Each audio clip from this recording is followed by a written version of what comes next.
बिस्मिल्लाहिर्रहमानिर्रहीम। अस्सलाम वालेकुम नाज़रीन, आप यूट्यूब चैनल देख रहे हैं। मैं इमरान खान। आज़ाद कश्मीर की सूरत हाल पे हम बात करेंगे। काबला कोट में सिचुएशन जूं की तूं है, लेकिन सुबह के वक्त दोबारा गोली चली है। फजर की नमाज के बाद जब कुछ नौजवान मस्जिद से निकल रहे थे तो वहाँ पे रेंजर्स की गाड़ियाँ आ गई और वहाँ फायरिंग की गई। और फायरिंग के नतीजे में एक नौजवान जो है, इसका नाम बताया जा रहा है सुभान आरिफ, वो शहीद हो गया। और उसके अलावा दानिश इरशाद साहब हैं वहाँ पे, एक सहाफ़ी, उनके बकौल ये फोर्सेस ने पेशकदमी की है और मुजाहिरीन ने उसको नाकाम बनाया है। और जो एक नौजवान वहाँ पे ज़ख्मी हुआ, उसने क्या बताया पहले वो सुन लें तो मेरे ख्याल में ज़्यादा बेहतर सिचुएशन आप समझ सकेंगे। क्योंकि यहाँ पे गोली चली है और रेंजर्स की दो गाड़ियाँ आई थी जिनके ऊपर बंदूकें फिट थी। अब ये क्या हो रहा है, मैं यानी मेरी समझ से बाहर है। यानी मुझे इतना लंबा सहाफ़ती करियर हो गया। आज़ाद कश्मीर में इस वक्त जो खेल खेला जा रहा है ये इतना सादा नहीं है जितना दिखाई दे रहा है। मैं कुछ चीज़ें आपको बताता हूँ, लेकिन पहले आप सुने ये नौजवान जैसे गोलियां लगी हैं ये क्या बता रहा है। 5 बजे का टाइम हुआ, तकरीबन नमाज पढ़ के मस्जिद से बाहर निकले ना, उन्होंने स्ट्रेट फायर खोल दिए हैं। कोई उन्होंने काफी बंदे हमारे जख्मी भी हुए। मेरे साथ एक दो बैठे थे, वो फोत हो गए। और वो कौन सी जगह की थी? एक तकरीबन मेरे ख्याल से एक तो ये गोरा लगाया ना, जी जी। तो एक एक का सही कंफर्म नहीं हो रहा। अच्छा स्ट्रेट फायर गाड़ियां आई हैं दो रेंजर्स की, अच्छा। और वो बंद गाड़ियां थी ना, तो बस उन्होंने गने लगाई हुई थी गाड़ी ठीक पर। है। उन्होंने चारों तरफ गने बस फेरना शुरू कर दिए। अच्छा, तो वहाँ पे किस तरह का सीन था? क्या लोगों ने वापस मज़ाहमत की है? और जी जी, क्या? लोगों ने भरपूर मजामत की है, मुकाबला डट के किया है उनका। फिर वो काफी लोग जख्मी हो गए, फिर एम्बुलेंस वगैरह आई हैं, उन्होंने जो जख्मी थे उनको उठाया है। बंदों को उन्होंने ढूंढ ढूंढ के मारा है, जिधर जिधर कोई बंदा नजर आ रहा था ना उनको, वहां पर उन्होंने फायर किया उस पर। अच्छा, तो ये है कि आपको प्लंजी हॉस्पिटल में कौन ले गया है? एम्बुलेंस उधर से मंगाई है, उधर से उन्होंने भेजा हमें सीधा। जो है ना, कैंप लगे हुए ठीक है। हैं उधर, उनको हमें बिठाया उधर। उधर हमारी ट्रीटमेंट हुई है, इंजेक्शन वगैरह लगे। तो जो जख्मी थे, जो शहीद भी हुए हैं, तो उनको भी साथ ले गए। तो वापस उधर से जो ज्यादा सीरियस थे ना, उनको पलंदरी की एम्बुलेंस पे बिठाया, उनको ले गए। किसी को डडियाल की एम्बुलेंस में बिठाया, उधर ले गए। तो बाकी जो फोत हो गए उनको भी एम्बुलेंसों में भेज दिया हमने। ये नाजरीन आप सुन रहे थे एक नौजवान को जिसे जो ज़ख्मी हुआ सुबह फायरिंग की वजह से, और वो ये बता रहा है कि उसके साथ कुछ नौजवान शहीद हो गए हैं। उनमें एक का नाम तो कंफर्म हो गया, सुभान आरिफ। अब जो मकामी सहाफ़ी हैं वो ये बता रहे हैं कि ये सुबह फोर्सेस ने पेशकदमी की है। मुझे नहीं समझ आ रही कि ये क्या है, लोगों के जज्बात भड़काने की कोशिश की जा रही है। क्योंकि बार बार क्रैकडाउन की कोशिश की जाती है, लोग उसे नाकाम बना देते हैं। और लोग बहुत बड़ी तादाद में शहर के आसपास चारों तरफ बैठे हुए हैं। और इन लोगों को अभी तक उमर नज़ीर कश्मीरी ने इजाज़त नहीं दी कि ये लोग दाखिल हों रावला कोट में। यानी रावला कोट में दाखिल होने के लिए उमर नज़ीर कश्मीरी, जिन्हें सबसे पहले गोलियां लगी हैं, उनके साथी शहीद भी हुए। और उन्होंने अभी तक शहर में दाखिल होने से बाहर से आने वाले लोगों को रोक रखा है और लोग बाहर घेरा डालकर बैठे हुए हैं। कमिश्नर रावला कोट सरदार वहीद के मुताबिक मुजाहिरीन को शहर से हरगिज़ गुजरने नहीं देंगे। यहाँ पे भी एक सिचुएशन है। यानी हुकूमत ने शहर के अंदर सिक्योरिटी फोर्सेस के ज़रिए से काफ़ी मजबूत ताकत इकट्ठी कर रखी है और शहर के आसपास जो है वो आकर लोग इकट्ठे हो गए। जबकि शहर के अंदर भी अक्सर रैलियां निकलती हैं, मुजाहरे होते हैं और लोग शहर के अंदर भी बाहर निकल रहे हैं। ये सिचुएशन जो है ये कोई तवक्को भी नहीं कर सकता था। ये मिसकैलकुलेशन है पाकिस्तान की एस्टेब्लिशमेंट की कश्मीर के अवाम के बारे में। इनको तारीख पढ़नी चाहिए, थोड़ा सा चीज़ों को गौर करना चाहिए। कश्मीरी इस तरीके से आपके काबू नहीं आएंगे, आपको उनके साथ बैठकर बात करनी पड़ेगी। ऐसा लगता है कि जानबूझकर हालात ख़राब करने की कोशिश की जा रही है। और अक़वाम मुत्तहिदा की करारदादों के मुताबिक जो मसला कश्मीर का हल है, शायद उस हल से अब पाकिस्तान भी पीछे हटना चाहता है, ऐसा लगता है। क्योंकि भारत तो इससे बहुत पहले भाग गया था। भारत ने तो कहा जी हमारा अटूटंग है, हम अक़वाम मुत्तहिदा को मानते ही नहीं है। तो भारत ने 370 ख़त्म कर दिए और वो कवानीन ही तब्दील कर दिए। उन्होंने स्टेटस तब्दील किया और कंट्रोल कर लिया मकबूजा कश्मीर को। वो कहते हैं जी अब वो उनका मुल्क का हिस्सा है, वो कोई अलग टेरिटरी नहीं है। पाकिस्तान के अंदर भी पंजाब से लगातार जो टाउट्स हैं उनकी ये आवाज़ें उठ रही हैं कि जनाब कश्मीर को पाकिस्तान का एक सूबा बना लिया जाए।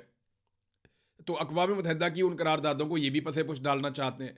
एक तरफ वो ये कहते हैं कि अक़वाम मुत्तहिदा की करारदादों की रोशनी में मुहाजिरीन की ये 12 नशिस्तें रखना बहुत ज़रूरी है।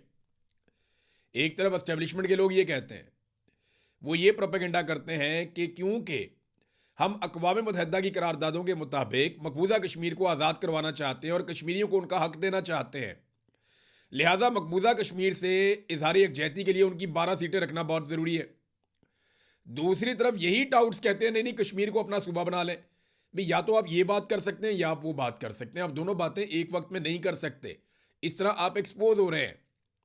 और कश्मीर को सूबा बनाने की बात जो पागल लोग कर रहे हैं वो नहीं जानते कि कश्मीरियों का इस्तिस्वाब राय उनका हक है, और इसी के ऊपर पाकिस्तान ने 70 साल मुकदमा लड़ा है कि उनका ये हक है कि वो फैसला करें कि वो कहाँ रहना चाहते हैं। वो इंडिया के साथ रहना चाहते हैं, वो पाकिस्तान के साथ रहना चाहते हैं, या वो अपना एक अलग मुल्क बनाना चाहते हैं। ये उनका हक है और ये उनका जमहूरी और आईनी हक है, ये उन्हें हक मिलना चाहिए। अब अगर आप ये ज़बरदस्ती करेंगे तो वो तो इंडिया भी कर रहा है, अगर पाकिस्तान भी वही करेगा तो दोनों में फ़र्क क्या रहेगा। सवाल ये पैदा होता है। मेरी ख्वाहिश ये है कि कश्मीर पाकिस्तान का हिस्सा बने और कश्मीरी वोट करें पाकिस्तान के हक में, लेकिन इसका फैसला कश्मीरी करें, यह ज़्यादा ज़रूरी है। यानी मेरी अगर ज़ाती ख्वाहिश है कि कश्मीर पाकिस्तान का हिस्सा बन जाए तो मेरी ख्वाहिश से ज़्यादा मुकद्दम है कश्मीरियों का अपना राय देना, जो कश्मीर के अंदर रहते हैं या कश्मीर से बाहर रहते हैं, लेकिन उनकी राय का सबसे ज़्यादा एहतराम होना चाहिए। अब लगता है ऐसे है कि अपने अपने पास जो कश्मीर मौजूद है, जो भारत के पास है, जो पाकिस्तान के पास है, शायद बैकडोर चैनल, क्योंकि हमें फ़ौज ने ही बताया था कि बैकडोर चैनल राब्ते हम कभी भी बंद नहीं करते भारत के साथ, तो बहुत मुमकिन है कि दोनों ममालिक की एस्टेब्लिशमेंट ने ये फैसला कर दिया कि वो कश्मीर आपके पास है, वो आपका, ये हमारे पास है, ये हमारा। अब इससे आगे शायद कोई बढ़ना ही नहीं चाहता। तो जो अलग आईनी हैसियत है, कानूनी हैसियत है, भारत ने तो ख़त्म कर दिया। पाकिस्तान जो है वो इस तरफ बढ़ता हुआ दिखाई दे रहा है। नाज़रीन, मैं आपको एक ऑडियो सुनाता हूँ। ये ऑडियो आपके लिए सुनना इसलिए ज़रूरी है कि एक प्रोपेगेंडा किया जा रहा है और कश्मीरियों को पाकिस्तान का दुश्मन बनाकर दिखाया जा रहा है। ये एक माँ की आवाज़ है। ये माँ क्या कह रही है ये ज़रा आप सुने, आपको आइडिया हो जाएगा। थोड़ा सा क्लिप मैं आपको सुनाता हूँ, वैसे तो ये बहुत लंबा है, लेकिन आप इसमें सुने कि एक माँ किस तरीके से बच्चों के लिए रो रही है। और ये माँ पता कौन है? ये कश्मीर की एक रैंडम माँ है, यानी हम नहीं जानते ये किस घर में रहती है, कौन है, इनका नाम क्या है, लेकिन इनकी आवाज़ इस वीडियो में आ रही है। और ये पता है किन बच्चों के लिए रो रही है? जो पाकिस्तान का फ़ौजी हेलीकॉप्टर गिरा, उसके अंदर जो बच्चे शहीद हुए, जो फ़ौजी शहीद हुए, ये उनके लिए रो रही है। तो माएँ तो सांझी होती हैं। पहले ये सुने, फिर मैं आपको बताता हूँ। हाय हाय हाय हाय जहाज फट गया, हाय वो सड़ गए बेचारे, सड़ गए सारे। हाय हाय हाय हाय मामा दे बच्चे सारे मरे अल्लाह, हाय मरे अल्लाह। ओफो वो जहाज उठे, मैं दो ही दिखे जहाज उड़ता ना, ये फिरदा ऐसा लगे, उसी लगे था। ओ मरे अल्लाह जी, बहुत नुकसान हो गया, बहुत नुकसान हो गया, बहुत नुकसान हो गया। ओ तबाह के ओए अल्लाह जी, वहां मार छुड़ी ने। हाय मामा दे बच्चे थोड़े नॉन थोड़े सारे पता नहीं किसा बिल्डिंग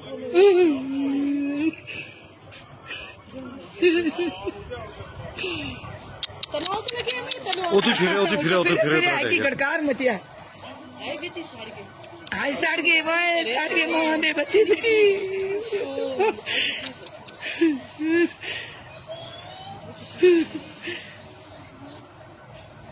मुझ बंदा आवाज आए, मुझ बंदा ना, मुझ बंदा रुट दिन में क्रिकेट से चली आवाज है।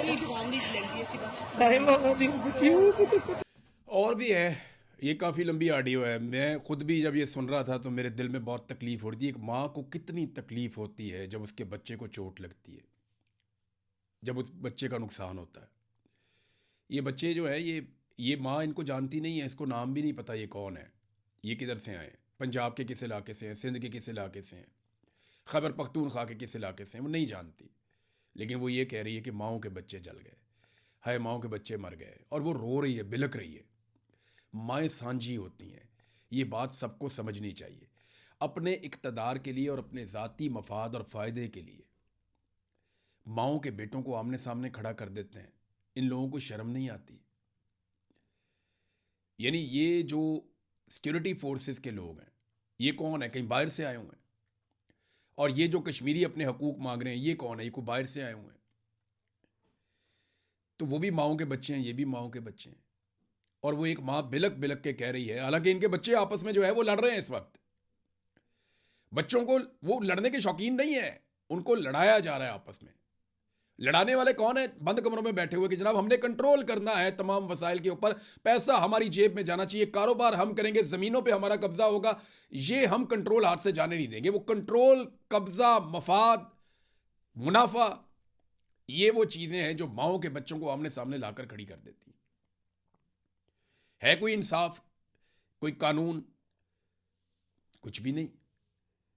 यानी प्रोपेगेंडा किया जाता है ना, पंजाब के अंदर से बैठ के लोग कहते हैं कि जनाब ये लोग तो बहुत बुरे हैं, कश्मीरी ये हैं, कश्मीरी वो हैं, कश्मीरियों को गाली दी जा रही है। इससे पहले पश्तूनों को गाली दी गई।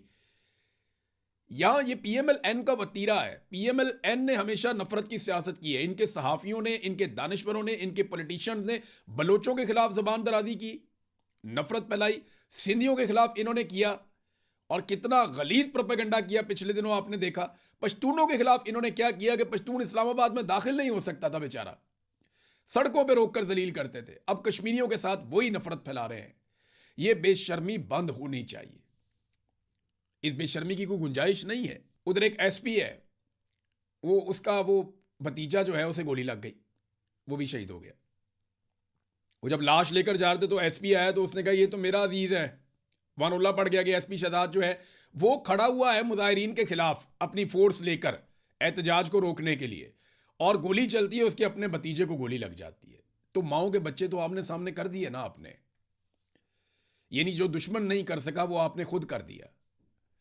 जिसका दुश्मन ने ख्वाब देखा कि इनके घर के अंदर हम आग लगाएं, वो आपने खुद कर दिया। बांग्लादेश में भी आपने यही किया, बलूचिस्तान में भी आपने यही किया, कबायली इलाकों में भी आपने यही किया, और आज कश्मीर में भी आप यही कर रहे हैं। इस नफरत की आग को बुझाइए। आप अपनी एक बोटी सेकने के लिए, अपना एक बारबेक्यू करने के लिए, अपनी अयाशी के लिए पूरे मुल्क में आग नहीं लगा सकते। ये लोग अपने हकूक मांग रहे हैं, और क्या मांग रहे हैं मैं आपको दिखाता हूं कि इनको आपने दिया क्या है। देखें, कश्मीर को तो एक मिसाली खित्ता बनाया जाना चाहिए था ना, कि आपका मुकदमा था कि मकबूजा कश्मीर पाकिस्तान का हिस्सा बनेगा। वो आज़ाद कश्मीर को देखकर बनेगा भाई। अगर आप आज़ाद कश्मीर को नहीं बना पाएंगे तो कैसे बनेगा? आज़ाद कश्मीर में अपने ले जाके आप 8-9 वजीर बना लेते हैं, बिठा देते हैं पाकिस्तान से, उनके जरिए से आप पूरे निज़ाम को कंट्रोल करते हैं, उनके मफादात के ऊपर चोट पहुंचाते हैं। ये देखें ना, हुकूमत के जारी इकनॉमिक सर्वे के मुताबिक आज़ाद कश्मीर के 63% सरकारी स्कूलों में पीने का पानी नहीं है, 60% की चार दीवारी नहीं है, 57% में बिजली की सहूलत ही नहीं है, 46% स्कूलों में बाथरूम ही नहीं है। तो रियासत खाली क्या डंडा चलाएगी, कोई काम नहीं करेगी। तो आज़ाद कश्मीर को जो आप बार बार ताने देते हैं कि हमने तुम्हें ये दिया, हमने तुम्हें वो दिया, भाई वहां से पानी आता है, वहां से बिजली बनती है। जो वो आपको देता है वो तो आपको वो नहीं कह रहे, उनको जो सब्सिडी मिलती है वो किसी वजह से मिलती है, उनके साथ आपका एक एग्रीमेंट है। इस तरह तो आप कल को कहेंगे यहाँ पे जो आपका मालाकंड का इलाका है, स्वात का एरिया है, या दीगर कुछ इलाके हैं, वहां पे आपके टैक्सीज नहीं लगते। वहां जो गाड़ियां हैं वो नॉन कस्टम गाड़ियां चलाने की इजाजत है, वहां से सरकार टैक्स नहीं लेती, क्योंकि उस वक्त जब वो पाकिस्तान में शामिल हुए थे तो ये मुआहिदा हो गया था। तो आप कहेंगे जनाब तुम टैक्सीज नहीं लेते, इनको भी पकड़ो। आपने मुआहिदों की पासदारी करनी होती है, आपने अमल दरामद करना होता है और तरीके से आगे बढ़ना होता है। इलाकों को आप तरक्की देते हैं, उससे मुल्क तरक्की करता है। आपने उन्हें क्या दिया? हमेशा उन्हें मुहाजिरीन की सीटों के ऊपर, उनके ऊपर अपनी कठपुतलियां और अपने मोहरे जो है वो आपने मुसल्लत कर दिए। अब एक चीज़ मैं आपको बताता हूँ नाज़रीन, ज़रा इसको क्लियर कर लें। ये बहुत प्रोपेगेंडा हो रहा है, बहुत रोला पड़ गया कि मुहाजिरीन की 12 नशिस्तें, तो मैं और आसान कर देता हूँ आपके लिए। जब ये 12 नशिस्तें आई थी ना, जब इन 12 नशिस्तों को बनाया गया था तो बड़ी नेक नियति के साथ बनाया गया था, और यह फैसला किया गया था कि मकबूजा कश्मीर का नाम हम जिंदा रखेंगे, मकबूजा कश्मीर की जिद्दोजहद को हम मरने नहीं देंगे, उनके नुमाइंदगान हमारी असम्बली के अंदर बैठेंगे। बहुत अच्छा जेस्चर था। जो मकबूजा कश्मीर से हिजरत करके, अब मेरी फैमिली भी वहां से ही आई हुई है ना मकबूजा कश्मीर से, तो वो जो वहां से हिजरत करके आए थे उनको उनके हकूक मिलेंगे और हम उनको 12 सीटें देंगे। यहां तक तो मामला बहुत अच्छा था। लेकिन फिर क्या हुआ, आहिस्ता आहिस्ता एस्टेब्लिशमेंट ने इन 12 सीटों के ऊपर अपने कठपुतली बिठाना शुरू कर दिए, अपने बंदे टाउट्स उठाए, तुम वहां बैठ जाओ, तुम वहां बैठ जाओ, तुम वहां बैठ जाओ।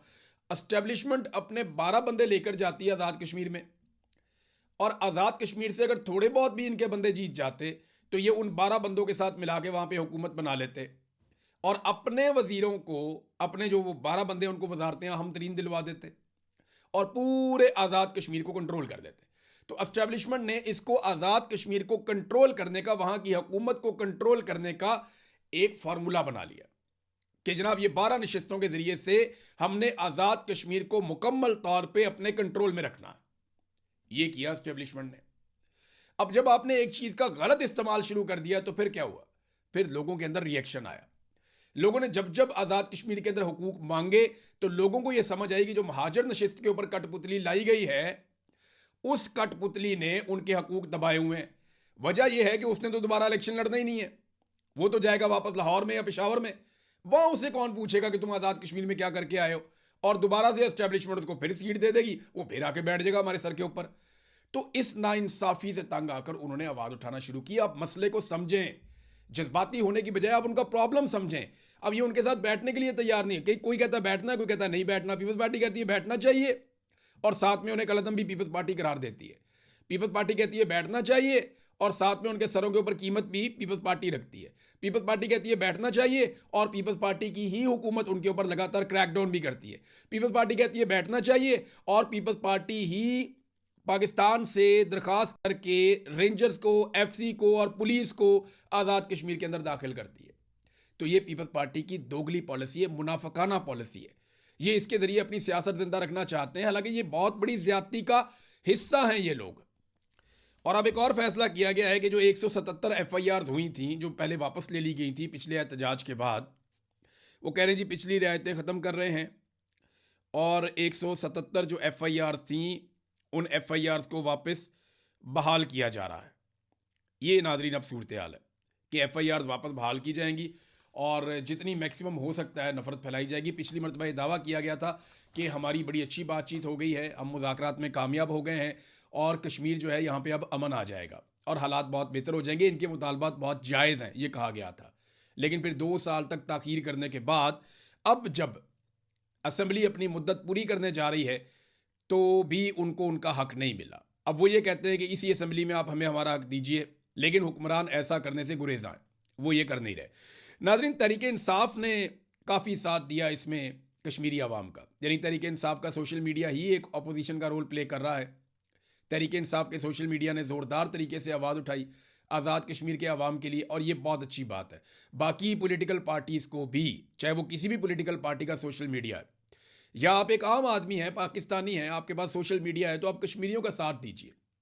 मुझे नहीं लगता कि इस वक्त नफरत फैलाने की गुंजाइश है, मुझे नहीं लगता कि इस वक्त गोली चलाने की गुंजाइश या ज़रूरत है। बैठकर बात करनी चाहिए, मसले को हल करना चाहिए। गोलियों से नफरत बोई जा सकती है और इस फसल को काटना पड़ेगा, आपको नहीं तो आपके बाद आने वालों को। लेकिन ये फसल नफरत की अगर पक गई तो इसे काटना पड़ेगा, बहुत खून बह जाएगा। सुहेल अफरीदी ने भी इस पर स्टेटमेंट दिया है, गो कि उनकी अपनी पार्टी के अंदर बड़ा फड्डा पड़ा हुआ है, लेकिन उन्होंने कश्मीर के बुनियादी हुकूक के लिए एक स्टेटमेंट दिया उनके हक में और कश्मीर पाकिस्तान की शारक है, यहाँ से ये मामला उन्होंने शुरू किया। लेकिन जब भी कोई सरकार में होता है ना, जब भी किसी की हुकूमत होती है, जब PTI की हुकूमत थी तो तब वो भी ऐसे एलिमेंट को इन लोगों को पसंद नहीं करते थे इमरान खान साहब के दौरे हुकूमत में। तो अपोजिशन में तो आप ये सारा कुछ करते हैं, आप हर आवाज़ को उठाते हैं अपने मफाद के लिए, लेकिन आपका असल इम्तिहान होता है जब आप हुकूमत में आते हैं। देखें ना, ये सुहेल अफरीदी वगैरह कितनी बड़ी बड़ी बातें करते थे कि ड्रोन हमला नहीं होगा, ड्रोन हमला होने नहीं देंगे, हम ये कर देंगे, अगर मिलिट्री ऑपरेशन हुआ तो वो कर देंगे। सारा कुछ हो रहा है, एक भी FIR इन्होंने नहीं की। तो अली अमीन गंडापुर के टाइम पे तो बड़ा रोला डालते थे, लेकिन अब सुहेल अफरीदी का टाइम आ गया तो कुछ करते भी नहीं है और रोला भी नहीं डालते।